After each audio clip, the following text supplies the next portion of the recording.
Good morning, girls. Today we can discuss formal and informal organization and what is organization structure.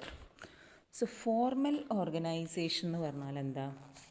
It refers to the structure of relationship deliberately designed by top management. അതായത് ഈ formal ഓർഗനൈസേഷൻ്റെ പ്രത്യേകത എന്താണെന്ന് വെച്ചാൽ ഈ organisational objectives achieve ചെയ്യാൻ വേണ്ടിയിട്ട് ഈ top level management എന്ത് ചെയ്യുന്നു, അവർ ഉണ്ടാക്കുന്ന ആ ഒരു എന്താ പറയുക ആ സ്ട്രക്ചറിനെയാണ് ഫോർമൽ ഓർഗനൈസേഷൻ സ്ട്രക്ചർ എന്ന് പറയുന്നത്. അതായത് ഇവിടെ കൃത്യമായിട്ട് it clearly defines functions and relationship and ഇതിൻ്റെ ഒരു പ്രത്യേകത എന്താണെന്ന് വെച്ചാൽ ആ എൻ്റർപ്രൈസിലെ ഓരോ ആളുകളുടെയും എന്താണ് അവരുടെ അതോറിറ്റി, റെസ്പോൺസിബിലിറ്റി, അതൊക്കെ വളരെ കൃത്യമായിട്ട് അവർക്ക് അറിയാൻ പറ്റും. അതേപോലെ ആർക്കാണ് ഈ എന്താ പറയുക റിപ്പോർട്ട് സബ്മിറ്റ് ചെയ്യേണ്ടത്, ഇങ്ങനെയുള്ളതൊക്കെ കൃത്യമായിട്ട് എഴുതി വെച്ചിട്ടുണ്ടാവും. മനസ്സിലായല്ലോ. അപ്പോൾ it is guided by rules, systems and procedure. As I have already mentioned, authority, responsibility and relationships are clearly mentioned. അതായത് it is fixed and definite.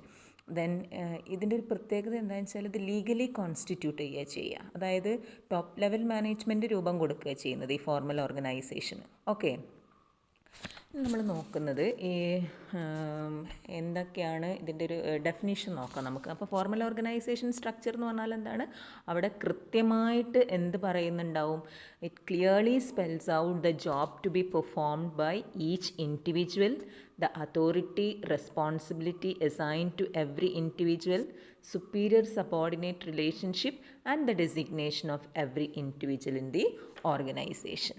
മനസ്സിലായല്ലോ. അപ്പോൾ ഇത് ഇൻറ്റൻഷനലി ക്രിയേറ്റ് ചെയ്യുന്നത് തന്നെയാണ്. This structure is intentionally created by managers for the achievement of organizational goals. Okay, ഇനി നമ്മൾ നോക്കാൻ പോകുന്നത് ഒരു ഡെഫിനിഷനാണ്. According to Chester Barnard, an organization is formal when the activities of two or more persons are consciously coordinated towards a common objective. അതായത് രണ്ടോ അതിലധികമോ വ്യക്തികളുടെ എന്താ പറയുക എഫേർട്സ് എന്ന് പറയുന്നത് ഒരു പൊതു എന്താ പറയുക കോമൺ ഒബ്ജക്റ്റീവിലേക്ക് ബോധപൂർവം അങ്ങോട്ട് നയിക്കുകയാണെങ്കിൽ, ഡയറക്റ്റ് ചെയ്യുകയാണെങ്കിൽ അതിനെയാണ് നമ്മൾ എന്തെന്ന് പറയുന്നത്, ഫോർമൽ ഓർഗനൈസേഷൻ എന്ന് പറയുന്നത്. Okay, we can discuss what are the features of formal organization. അപ്പം ഈ formal organization is bound by rules, systems and procedure എന്നുള്ളത്. അപ്പോൾ first point is the formal organization structure is created intentionally by the process of organizing. അതായത് എന്തിനു വേണ്ടിയിട്ട് it is deliberately planned and created by top management to achieve common goals. രണ്ടാമത്തൊരു point പറയുന്നത് the purpose of formal organization structure is achievement of organizational goals. പറഞ്ഞു കഴിഞ്ഞതാണ്. എന്താണ് ഇതിൻ്റെ ലക്ഷ്യം എന്ന് പറയുന്നത്, to achieve the organizational goals, and it is based on division of labor and specialization. അതായത് ഓരോ വ്യക്തിയുടെ എന്താ പറയുക each individual is assigned a specific job. Then it is founded an ideal relationship, that is authority, responsibility and accountability of each level are clearly defined. Then it is impersonal എന്നാണ് പറയുന്നത്. അതായത് അവിടെ interpersonal റിലേഷൻഷിപ്പിനൊന്നും പ്രാധാന്യം കൊടുക്കുന്നില്ല. And it is supported by organizational chart and it is based on principles of organization. It specifies official lines of communication. Okay, advantages നോക്കുകയാണെങ്കിൽ organization work can be done orderly and systematic. അതായത് systematic working ആയിരിക്കും. കൃത്യമായിട്ട് ഓരോരുത്തരുടെ job, അവരുടെ authority, responsibility ഒക്കെ കൃത്യമായിട്ട് define ചെയ്യുന്നത് കൊണ്ട് formal organization structure results in systematic and smooth functioning of an organization. Second advantage is it avoids duplication of work, that is no overlapping of work. അതായത് in formal organization structure work is systematically divided among various departments and employees, so there is no chance of duplication or overlapping of work. അതായത് ഓരോരുത്തർക്ക് എന്ത് ജോലി കിടക്കുന്നു അത് അവർ ചെയ്താൽ മതി. അതായത് ചെയ്ത പണി തന്നെ വേറെ ആളുകൾ ചെയ്യുന്നൊരവസ്ഥ വരുന്നില്ല. ദെൻ കോർഡിനേഷൻ ഇസ് പോസിബിൾ എന്നാണ് പറയുന്നത്. അതായത് formal organization structure results in coordinating the activities of various departments. Okay, നമ്മൾ നോക്കാൻ പോകുന്നത് പിന്നെ ഇവിടെ വേറൊരു പറയുന്ന creation of chain of command പറയുന്നുണ്ട്. അതായത് ചെയിൻ ഓഫ് കമാൻഡ് എന്ന് പറഞ്ഞാൽ ഹൂ റിപ്പോർട്ട്സ് ടു ഹൂം. ഞാൻ തുടക്കത്തിൽ പറഞ്ഞല്ലോ ആരാർക്ക് റിപ്പോർട്ട് സബ്മിറ്റ് ചെയ്യണം, അതൊക്കെ കൃത്യമായിട്ട് പറയുന്നുണ്ട്. അതേപോലെ മോർ എംഫസൈസ് ഓൺ വർക്കാണ്. അതായത് here more emphasise on work than interpersonal relations. Okay. Disadvantages എന്ന് ചോദിച്ചിട്ടുണ്ടെങ്കിൽ ഒന്നാമത്തെ പ്രശ്നം ഡിലേ ഇൻ ആക്ഷൻ. അതായത് അതായത് while following scalar chain and chain of command actions get delayed in formal structure. അതായത് ആദ്യം ടോപ്പ് മാനേജ്മെൻറ്റ് അടുത്ത ആൾക്ക് ഇൻസ്ട്രക്ഷൻ കൊടുക്കും, അത് കഴിഞ്ഞ് അടുത്ത ആൾ ഇങ്ങനെ എത്തി വരുമ്പോഴേക്ക് പ്രവൃത്തികളിലൊക്കെ തടസ്സം നേരിടല്ല, എന്താ പറയുക, വൈകാനുള്ള സാധ്യതയുണ്ട്. പിന്നെ വേറൊരു point, ignores social needs of employees. അതായത് social needs of employees are not looked in to. ഇവിടെ ഏതിന് മാത്രമാണ്, അതായത് ഈ formal organizational structure does not give importance to psychological and social needs of employees എന്നാണ് പറയുന്നത്. അത് അവർക്ക് എന്താ ഒരു ഡീമോട്ടിവേഷൻ ആവും. അവരുടെ കാര്യങ്ങളൊന്നും ശ്രദ്ധിക്കുന്നില്ല, അവരുടെ ആവശ്യങ്ങളൊന്നും നിറവേറുന്നില്ല എന്ന് കണ്ടിട്ടുണ്ടെങ്കിൽ it is a demotivation to employees. Then last one is give importance to job only. അതായത് emphasize on work only. വേറെ ഒന്നിനും it ignores human relations, creativity, talents, etc. The only അതായത് this type of organization structure gives importance to work only. Okay. Next we can discuss what is informal organization. Informal organization എന്ന് പറഞ്ഞാൽ എന്താണെന്ന് വെച്ചാൽ within the formal organization individuals carry out the assigned task in cooperation with each other. അതായത് formal ഓർഗനൈസേഷനിൽ കൃത്യമായിട്ട് ഓരോരുത്തരുടെ പൊസിഷനും കാര്യങ്ങളൊക്കെ പറഞ്ഞിട്ടുണ്ടാവും. അവരെന്ത് ചെയ്യുന്ന അതിൻ്റെ ഇടയിൽ കിടന്നിട്ട് അവരെന്ത് ചെയ്യുന്നു, ഒരു എന്താ പറയുക, ഒരു ഇൻഫോർമൽ ഓർഗനൈസേഷന് ക്രിയേറ്റ് ചെയ്യുക ചെയ്യുന്നത്. ഫ്രണ്ട്സായി അങ്ങനെ എന്താ പറയുക, ആ ഒരു രീതിയിൽ അവർ അവിടെ ഒരു ആനന്ദം കണ്ടെത്തുന്നു. They interact and communicate on personal whims, likes, dislikes, etcetera. അതായത് അവർ ജോലി ചെയ്യുന്നതിൻ്റെ ഇടയിൽ അവർക്ക് ഇഷ്ടപ്പെട്ട കാര്യങ്ങൾ പറയുന്നു, ഇഷ്ടമില്ലാത്തത് പറയുന്നു. അങ്ങനെയായിട്ട് എന്താ പറയുക, this gradually develops into friendly relations and forms small social groups. മനസ്സിലായി? അപ്പോൾ ഈ ഇൻഫോർമൽ ഓർഗനൈസേഷൻ്റെ പ്രത്യേകത എന്താണെന്ന് വെച്ചാൽ ഇവിടെ ഒരു ഫോർമാലിറ്റി ഇല്ല, നാച്ചുറൽ ഗ്രൂപ്പിംഗ് ആണ് നടക്കുന്നത്. അതായത് people in group associations at work, അതായത് not according to what is prescribed as formal, എങ്ങനെ ചെയ്യണം ആ രീതിയിലൊന്നും പറയുന്നില്ല. അവരിങ്ങനെ എന്താ പറയുക, ഇങ്ങനെ തമാശയായിട്ട് ഇങ്ങനെ കാര്യങ്ങൾ നേടണം, പക്ഷെ അവിടെ ഒന്നിനും ഒരു സമ്മർദ്ദമില്ല, അവരെ സ്വന്തം ഇഷ്ടപ്രകാരം. അതായത് it is not designed and planned എന്നാണ് പറയുന്നത്. ഇനി മെമ്പർഷിപ്പ് ഇൻ ഇൻഫോർമൽ ഓർഗനൈസേഷൻ എന്ന് പറയുന്നത് വോളണ്ടറി ആണ്. ആർക്ക് വേണമെങ്കിലും അവർക്ക് എന്താക്കാം എന്നാണ് പറയുന്നത്, ചേരാം. പിന്നെ not devised or design by management, it is functions through people, flexible ആണ്. ഇതിനെയാണ് ഇൻഫോർമൽ ഓർഗനൈസേഷനെയാണ് നമ്മൾ ഗ്രേപ്പ് വൈൻ എന്ന് പറയാം. ഓക്കെ. അപ്പോൾ ഇൻഫോർമൽ ഓർഗനൈസേഷൻ്റെ അതായത് network of personal and social relationship on the basis of friendship and common interest is called informal organization. മനസ്സിലായോ? അതായത് ഇത് യാതൊരു എഫേർട്ടിൻ്റെ ആവശ്യമില്ല ഈ ഒരു ടൈപ്പ് ഓഫ് ഓർഗനൈസേഷൻ ക്രിയേറ്റ് ചെയ്യാൻ വേണ്ടിയിട്ട്. അതായത് ഒന്നുകിൽ എന്താ പറയുക, സ്നേഹബന്ധം, അല്ലെങ്കിൽ നമുക്ക് ഏതെങ്കിലും ഒരു ആളുകളുടെ അടുത്തുള്ള എന്താ പറയുക, അടുപ്പം, പിന്നെ ആ ഒരു നമ്മളെ ഒരേപോലെ നമ്മൾ പറയില്ല ഒരേ ഫ്രീക്വൻസി ഉള്ളവരാണ് എന്നൊക്കെ, അതിൻ്റെയൊക്കെ അടിസ്ഥാനത്തിലാണ് ഇത് രൂപം കൊള്ളുന്നത്. മനസ്സിലാവുന്നുണ്ടോ?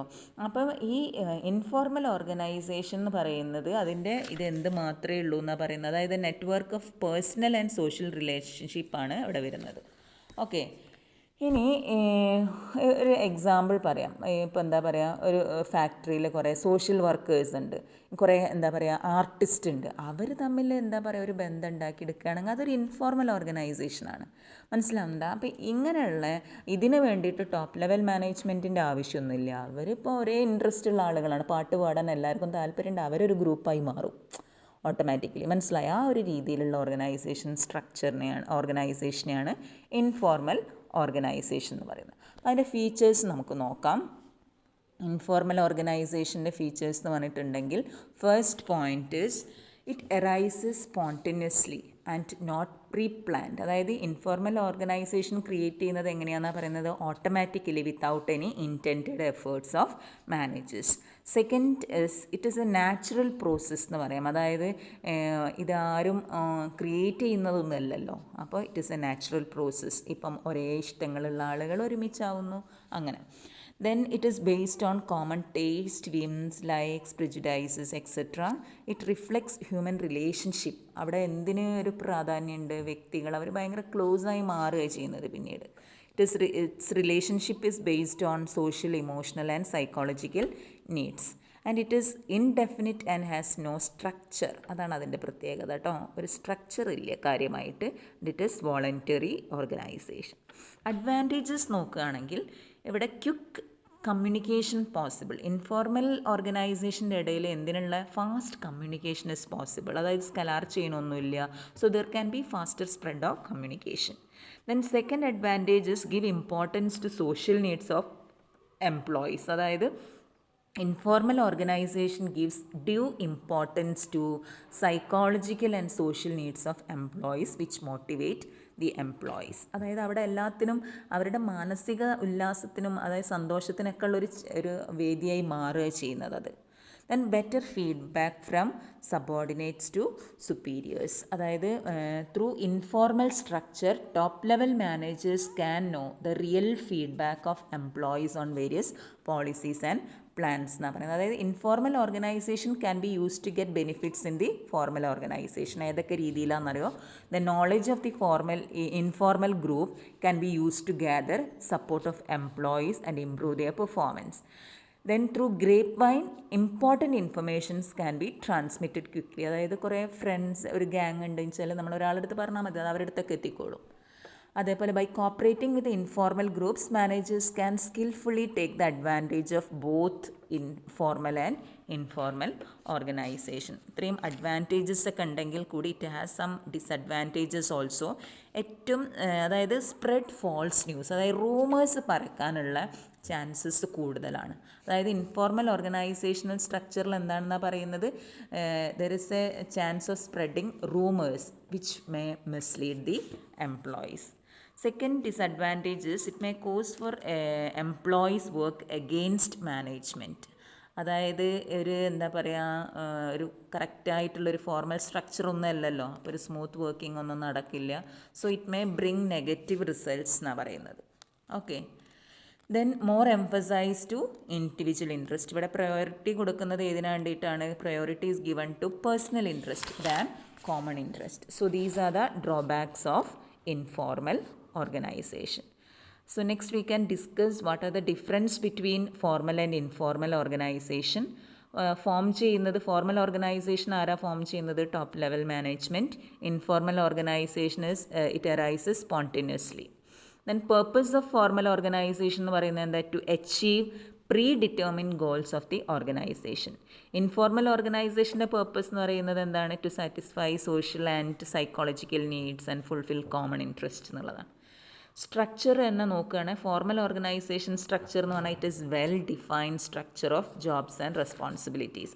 പക്ഷേ ഇൻഫോർമൽ ഓർഗനൈസേഷൻ അങ്ങനെ ക്ലിയർ കട്ട് സ്ട്രക്ചർ ഒന്നുമില്ല, ഒരു എന്താ പറയുക നെറ്റ്വർക്ക് ഓഫ് റിലേഷൻസ് എന്ന് മാത്രമേ ഉള്ളൂ. ദെൻ റിജിഡിറ്റി എങ്ങനെയാണ്? ഫോർമൽ ഓർഗനൈസേഷൻ ആണെങ്കിൽ rigid, highly rigid. Informal organization is flexible.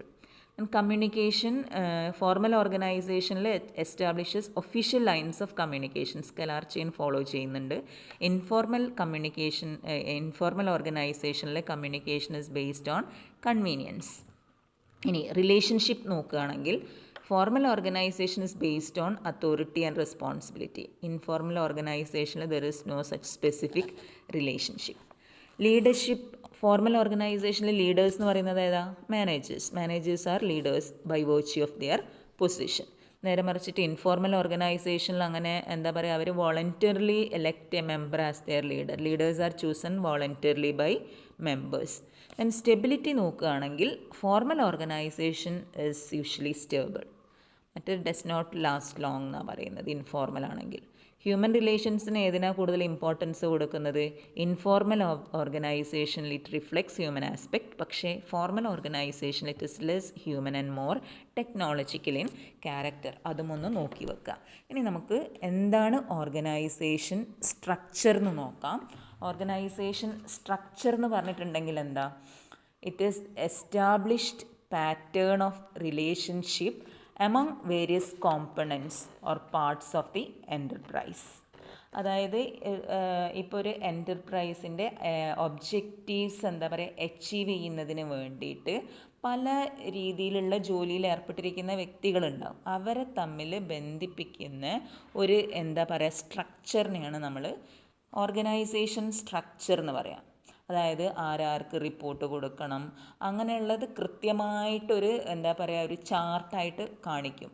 അതായത് ഓരോരുത്തരുടെ പൊസിഷൻ എന്താണ്, അവരുടെ അധികാരം എന്താ, അവരുടെ റെസ്പോൺസിബിലിറ്റി എന്താ, അവരുമായിട്ടുള്ള ബന്ധം, അങ്ങനെ കൃത്യമായിട്ട് കാണിക്കുന്ന ഒരു സ്ട്രക്ചറിനെയാണ് നമ്മൾ ഓർഗനൈസേഷൻ സ്ട്രക്ചർ എന്ന് പറയുന്നത്.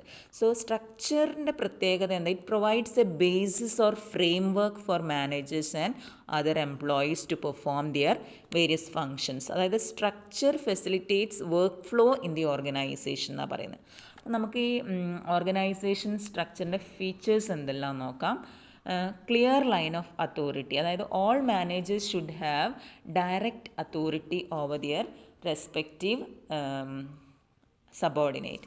ആഡിക്വേറ്റ് ഡെലിഗേഷൻ ഓഫ് അതോറിറ്റി എന്നാണ് പറയുന്നത്. അതായത് it required authority to get a job completed. അതായത് എന്താ പറയുക, ഓരോ ലക്ഷ്യങ്ങൾ നേടിയെടുക്കാൻ വേണ്ടിയിട്ട് എങ്ങനെ വേണമെന്നാണ് പറയുന്നത്, ഓരോരുത്തരുടെ പ്രവർത്തനം നിർവഹിക്കാൻ വേണ്ടിയിട്ട് അവർക്ക് അതോറിറ്റി കൊടുക്കുക ചെയ്യുന്നു. ലെസ് മാനേജറിയൽ ലെവൽസ്, അതായത് minimum number of managerial positions four better results and control. Then proper span of control. Then last simplicity and flexibility. These are the features of organisation structure. So അടുത്തത് വളരെ important ആണ്. എപ്പോഴും